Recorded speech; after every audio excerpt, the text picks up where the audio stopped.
G'day, welcome along to the agenda, live from the Export Snow Beer Garden here in Cardrona for the Jossi Wells Invitational. I'm G Lane, and it's a pleasure to welcome along Scotty J Stevenson and the man himself, Jossi Wells.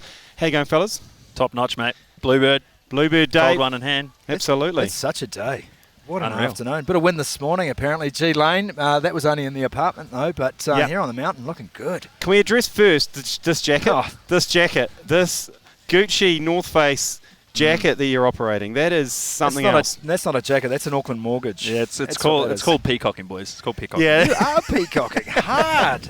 I believe we'd go for some high-level Italian stees. Exactly. Right, yeah. Let's do a bit of background here. We're here for the Jossi Wells Invitational. It's been on hiatus for a few years. Jossi, been COVIDed like everything else. Yep. Just for the audience out there, give us a bit of background on the Jossi Wells Invitational. Where'd it come from? How did it start? Yeah, cool. Where it's come to? So this is the 5th year that we've ran it. Obviously had 2 years off now, but started off as a big air event. We did 2 years of just solely big air, and then we kind of grew from there. And then we did another 2 years where we incorporated a mini pipe and a rail jam style format. And then this year we've gone even bigger and better. We have 98 athletes from 18 different countries come down here for a week-long jam session. And they just come down on their own accord. They just want to come and hang in Cardrona and New Zealand and just... They do, mate. Everyone wants to come and hang with the king. That's what New Zealanders don't realise. We'll talk a little bit about that later, but what people don't realise is what a trailblazer Joss was in the sport. And he's not bad. The Hobbit goes good on the social occasion. So people love coming and hanging out with him, and why wouldn't you, right? Yeah, absolutely. So, yeah, it's awesome. 98 athletes here. How's it gone last week or so? Oh, it's been amazing. We kicked it off with first 2 days were weather days, which, living down here in the Roaring 40s, you've got to plan for that. Totes. And then we've just had 2 back-to-back perfect sunny days. We kicked off with the rail jam over there and had, the crew rode from about 10 in the morning till 3:30, and we had to tell them to leave because they had to shut the mountain down. So everyone's having a blast. We had a little... release party for these new Dragon sunglasses that I designed. Nice. So that was fun. The Josiahs? The Josiah. Yeah, nice. And then yesterday we were up Treble Cone for the TC Shootout, which is just a free ride event. We went up into the saddle there and just had everybody rip the mountain. A lot of the riders that come down have been coming here to compete and train in the halfpipe and train park for over a decade, but none of them have made it over to Treble Cone. So this year I wanted to incorporate a new event, take them up and get them to show one of the greatest views from any ski resort on the planet. Well, it would have been nice if G Lane had told me it was Treble Cone yesterday, and instead of telling me to walk up Royce Peak. You just ran up the closest mountain. You just said it was the closest crocodile to the boat. That's your fault. You're an idiot. That's on you, Scotty J Stevenson. Hey, Jossi, how do you balance the social with the athletes on mountain? Obviously, a lot of these athletes, they come down here for a good time. It's an invitational event. It's not massively competitive. There's a good social side of it. And obviously they go out and have a few beers tonight. We've got a dinner out on the Earnslaw, which we're looking forward to in Queenstown. So how do you balance that, or don't you just let them run free?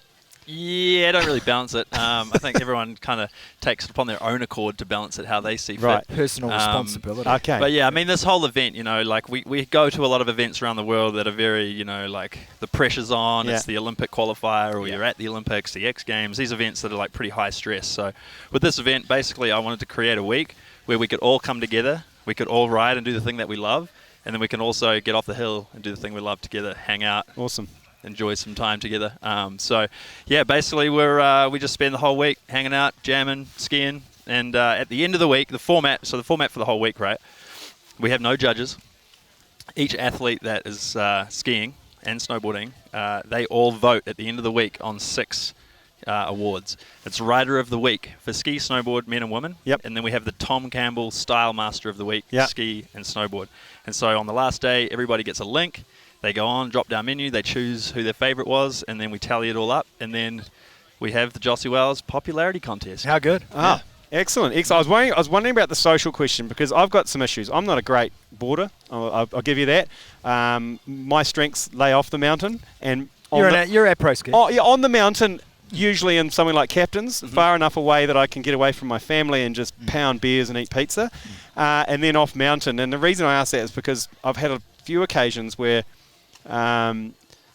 something's happened and I've had to expel something from my mouth on a chairlift, And I was wondering if the athletes ever had that occasion where in the mid-helicopter, upside down, off the big air, just maybe a pelican or two, a helicopter coming down. Any incidents like that we need to worry about tomorrow? I'm not a snitch, so you're going to have to talk to the athletes themselves I'll about that. I'll hit them up tonight, actually. I'll see who I can break tonight. I think it is a general question, though, and I think without looking for names, can it happen, Joss? Can a chunder just come on and voluntarily while you're in the middle of a trick? While you're inverted? Yeah. Yeah, I think anything's possible. Okay.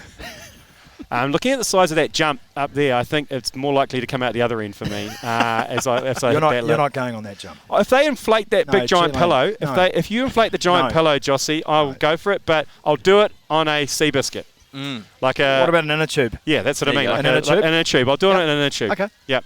Yeah, that's a promise. Okay, that's tomorrow, and the good news is this is a live streamed event, so we'll be able to capture that. Yeah, absolutely. So it kicks off tomorrow, the live stream about 11ish tomorrow? Yeah, we actually just had the production meeting inside, and it's looking like the weather might be deteriorating in the afternoon, so we may just push it forward and start at 10. Yep. And then run through for 2.5 hours jam session. Yeah, and I understand we've got the Alternative Commentary Collective team. We've got Matt Heath, we've got Scotty J Stevenson, Beck Sandys, Jeremy Wells, and myself. All various bits of knowledge and skill. I'd say none. But luckily, you've got some experts that are going to join us, that are going to actually fill us in. What are you trying to say? Oh, what I'm trying to say is we have got no idea what we're doing. You can't even ski. Well, you can't even ski. You admitted before you've never even put sticks on your feet. I've seen people do it. And the fact that we're here commentating I've seen people do New Zealand's premier kind of sports event. Yeah. What? I mean, he's commentated the Olympics. He's presented it. He knows what's up. Thank you, Jossi. Yeah, I got his back. I can't believe you come in hot on me. I mean, there's a reason I don't ski, and that's because I have no balance. It's a miracle that I'm actually standing upright here today. I'm vaguely bipedal. Joss has tried before to strap skis on me. Yeah. He's made the suggestion. He said, mate, we'll teach you. It's easy. And he took one look at you and went, no, I've just that's said no. not going to happen. Look, in New Zealand we have another ACC, and I don't want to be a burden on the healthcare system. So you guys work together, and where, in Sochi? Well, we first met in Sochi. Yep. So it was a good team. There was 9 athletes in total in Sochi. Joss was one. Byron was there. Yep. Bo was there. Bo was there as well. So the 3 Wells boys, and of course Stace and Bruce, mum and dad were there. Bruce coaches the boys. Yep. And it was hectic. I think Joss was the first guest on the show. So what would happen is we would roll into live TV for an hour-long preview show each morning to fit in with New Zealand time. And so I discovered, and Joss would attest to this because he probably smelled me on a couple of mornings, I found the golden window between the night before's excesses and that day's trouble. Yeah, right. And so I broadcasted for 14 straight days in the golden window. And it was a miracle. It's like a pub sport, really. You know when you find your beer window for darts totally. or pool? Yeah. I found my beer window for broadcasting. Excellent. And it was a setup, though. We had Fox Sport USA. We shared a studio. We had Russian models who were our makeup artists. The whole thing was just wacky, and Russia was wacky. I'm gonna tell the crew the first time I ever met Scotty. Right, so I catch this ride with this ex-SAS driver. Not ex. It was still in the SAS. He's still in the SAS to drive me from the resort down to meet Scotty for the Sky Sport interview. No, I'm meeting Scotty Stevenson. Wow, Scotty J Stevenson. This is going to be sick. New Zealand's premier sports broadcaster. I know. So I go down. I come in. He's busy wrapping up the last one, and I'm kind of standing outside, and I see him doing his thing. He's got his suit on. He's got his tie. His hair's back. He's looking all good. And then he finishes up.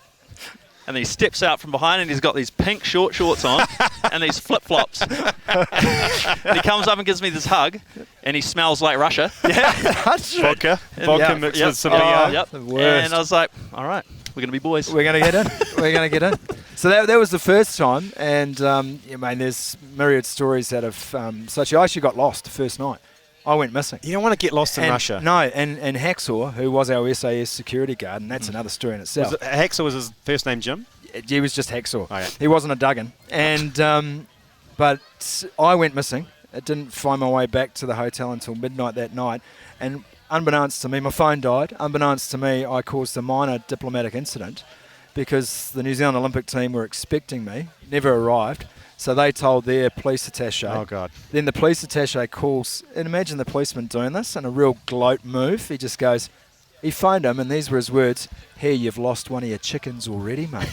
So when I got back to the hotel, feeling triumphant, like I walked down the mountain past all these Russians and foxholes, ready for business. It was epic. Got back, and I'm feeling quite proud of myself. Found it, made my way back, and Hacksaw just came straight up, and he just looked at me and goes, "You do that to me again, and you will go missing forever." It was nuts. It was great. Our security briefing involved us being given as part of our medical kit tampons and a mini roll of Glad Wrap. Why do you have Tammys and Glad Wrap? Stuffing bullet holes and wrapping burns. Oh, we had a full hostage situation. Really? Briefing. Oh, mate, it was nuts. Russia was crazy, dude. There was a death next to our hotel. Some woman fell to her death from the adjoining hotel balcony on National Men's Day, which is an excuse. They have National Men's Day. They have National Men's Day for everyone who's served in the military, which is everyone. Yeah. And it's the day where all men are allowed to go and get as drunk as they like, which is every day in Russia. And boy, do they take up the charge. And so the next morning woke up and there's just this dead body outside the hotel. Welcome to Russia. Hello. How good though is the Winter Olympics now? Because and I think I've mentioned it to you earlier in our first discussions, when in early days of Winter Olympics in the early 80s, watching it on TV1, and the most exciting thing that happened was the ski jump. Yeah. And looking at that now, that's so fucking boring. That is so boring now, because you've got these athletes doing reverse plucked turkey egg spinning frog in a blenders about 1,000 flips before they hit the ground. It's unreal. It's like you look at it and go, how the fuck did you do that? Yep. And then you go to the long jump and there's some coozer going with big long wobbly skis. But would you do it? And then he lands it, and then it's like everyone goes. It's like I know. It's very polite. It's revolutionised the whole in terms of a viewer experience for me. I'm sure for hundreds and thousands and millions of people as well. It's awesome, and it's awesome that Kiwis are at the top of it Crushing as well. It's fucking awesome. I mean, I think that's what makes it super exciting. These days for Kiwis is we have such a strong field in these sports, and it's super exciting. Obviously with Zoe and Nico's success over the last few games, it's popping. And how's the Groms up here? They terrify me. Like I'm on the lift. I'm on the lift going up, and there's a kid. I shit you not. He probably looks about 9, and he's just doing casual flips, landing it, and just I'm like, fucking hell, I'd die if I did that. But this is what but it must be that it's a whole generation. Yeah, because they've all seen guys like Joss, and it was Joss and the Wells boys that got Zoe and Nico into the sport, and now Zoe and Nico have got the next generation coming through. People like Mitch Davin and Cool, legends. They're going to be great athletes in their own right. But everyone, the thing about free skiing and snowboarding, the trick stuff is that you've got to get more and more epic every single year. You can't rest on your laurels. And what just blows my mind is how far these people are prepared to push it. And you've got to remember the big difference between the Winter Olympics and the Summer Olympics is that every event can kill you. Totally. And people would say to me, what about curling? I said, well, have you had a fucking curling stone dropped on your head? Yeah. That'll kill you. Yeah. Have you ever sat at the end with your legs spread and someone tries to see how close you can curl it to your nuts? No, I've not done that. Oh, okay. Why would you do that? Neither. It's a good game, though. You're not allowed to move either. You're not allowed to move. What? And there's a curling rock coming straight for your boys. I don't think I'm signing up for that. It's like a game. It's like a game of curling chicken. That's it. Yeah. You've got some fetish. I've got kids. I'm fine. I'm fine. It's disposable. I don't know if there's a nearby curling rink, but we could try it tonight. Maybe we'll take you to the ice rink at Queenstown. We'll go to Naseby for a little trip. But we were, we met in Sochi, and then Joss unfortunately was injured for Korea. So I remember. Yeah, I did. I remember calling Sky. I said, "This is an opportunity, man. We got the king."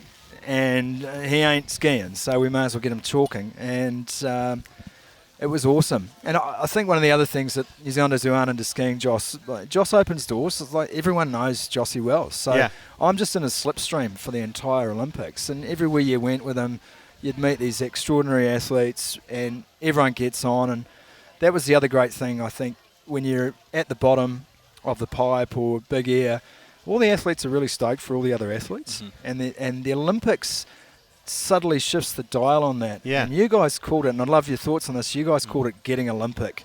Oh yeah. The pressure that only comes in Olympic Games. It's nuts.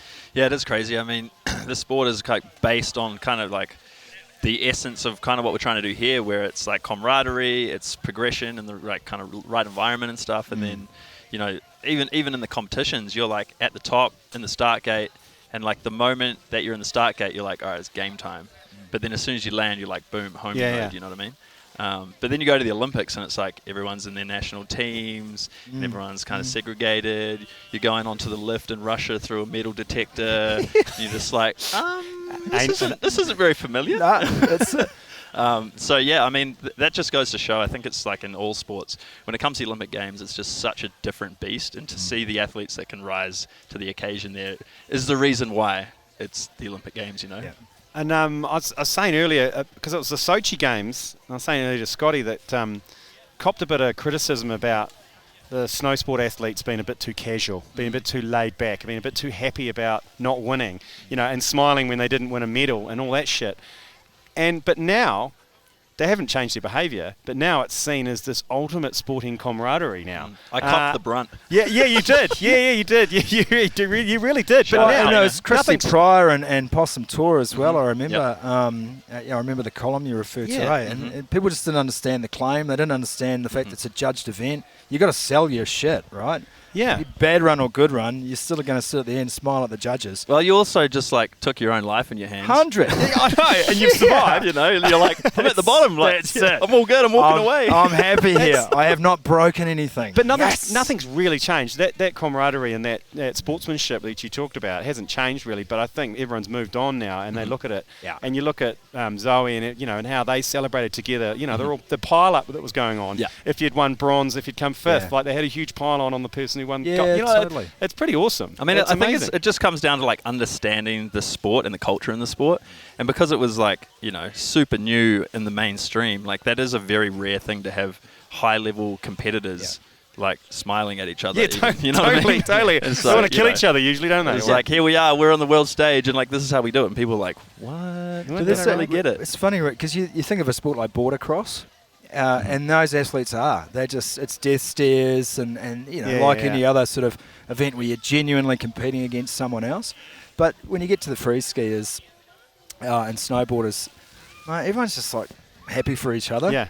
Like, you didn't die today. That's great news. I had my most emotional day of sports broadcasting ever with you in Pyeongchang, and I know it was emotional for you too. But Oh, yeah. you know, we were walking up to the half-pipe final.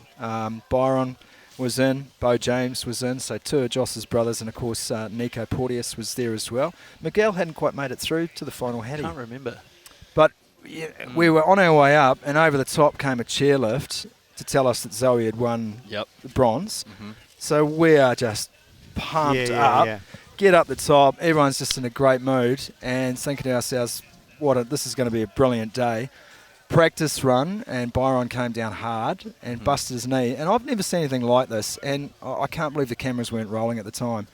Jossi in street boots, fuck security, starts running up the half-pipe to his brother. With a stuffed knee. With a shagged knee. Bo James, who's about to compete in an Olympic final, skis down. Sounds like it needs to be some sort of soundtrack that ding. Honestly. So it's just the Welleses converge. I think Wacko came up as well. Yep. And I've never seen anything like it. And it was so emotional, and we were so crushed for Byron. And then, of course, Bo's still got to compete. He's in bronze medal position, so we're up here again. And then Nico came through, won the bronze. Stoked for him. Gutted for Bo. We're literally, and by the end of the day, we went. I think we had beers that night, and we're just emotionally rinsed. Really happy for we for got Nico Olympic and Zoe. Yeah, we got Olympic heart. And then of course gutted for Byron in his last games, and Bo, who we thought was going to medal in that Olympics, and it was crazy. But for a great run from Nico, probably would have. It was just the loosest, most crazy day, and because you get. I think it's fair to say we're all part of the family, Totally, when it comes to Winter Games. So the media's not excluded. You're selling me. I want to go. When's the next one?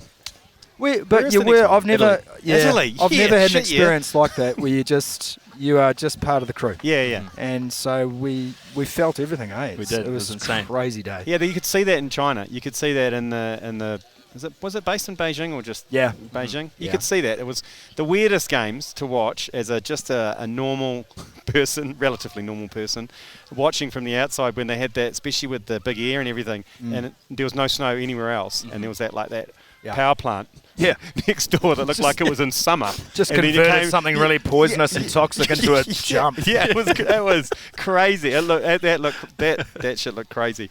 Yeah.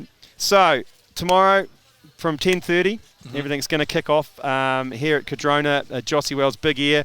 Will we be announcing the winners in the popularity contest, or will we do that later on? We'll do that later on at the prize giving. Oh, cool. In the evening. So you won't get to see that on the live stream. But I think if you come on and check out the live stream, you'll really get to see like the essence of what the culture of these sports is really about. There's going to be no scores, but everybody's going to be lapping through as fast as they want, and you guys are going to be spinning some yarns. I'll pop in and say what's up. Look forward to that. Yeah, I think it's just going to be a great display of what we get up to here. Awesome. And the live stream will be on ACC Facebook. It'll also be on YouTube as well. What's that? Cardrona will have it as well. I think you can just go on Facebook and just search it and you'll find it. Type it in, you'll find it. Yeah, Jossi Wells Invitational. Worldwide. And we'll probably have to apologise to any international viewers. Kiwi viewers will get it. There will be no apologies. And look, if you are an international viewer, this is the future. Yeah. And you're going to have to get on board. You want to stay where you are, but we want to talk about progression, not just on the jump. It's progression in the commentary in the broadcast. And, we've got to take it up a level. Sheila, just take it up a level. Absolutely. Thanks for coming along, Jossi. We'll see you tomorrow, bro. See you. And tomorrow from 10:30, tune into the live stream. It should be a goodie.